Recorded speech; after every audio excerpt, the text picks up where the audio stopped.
அய்யூப் அலைஹிஸ்ஸலாம் அன்னவர்களுடைய அன்பு மனைவி ரஹிமா அலைஹிஸ்ஸலாம் அன்னவருடைய மஸார் ஷரீஃபுக்கு வந்திருக்கின்றோம்.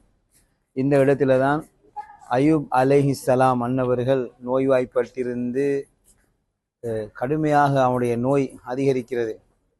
நோய் அதிகரித்து உடம்பு பூராக புழுக்கள். எந்த அளவுக்கு என்று சொன்னால் அவங்களுக்கு அவங்களுடைய கல்பும் அவங்களுடைய நாவையும் தவிர மற்ற எல்லாம் புழுக்கள். ரப்பிடத்தில் கேட்டாங்க, ரப்பே நான் திக்ரு செய்யணுமே, நாவிலும் புழுக்கள் வந்து விட்டது.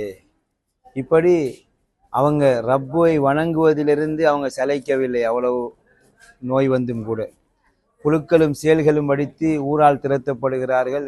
7 ஊர்களையும் தாண்டி அவங்க 2 மாணவர்களும் ரஹிமா அலைஹிஸ்ஸலாமை தவிர வேற எல்லாருமே விட்டுட்டாங்க, குடும்பமெல்லாம் விட்டுட்டாங்க.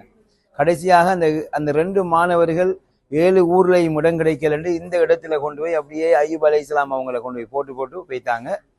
ரஹிமா அலைஹிஸ்ஸலாம் அன்னவர்கள் தான் ஊடு போய் ஒரு இடத்துல வேலை செஞ்சு அய்யூப் அலைஹிஸ்ஸலாம் அன்னவர்களுக்கு உணவு கொடுப்பார்கள். இப்படி கொடுத்துட்டு வருகிற சமயத்தில் ஒரு நாள் ரஹிமா அலைஹிஸ்ஸலாம் அன்னவர்கள் அய்யூப் நபியை தேடுறாங்க, காணல.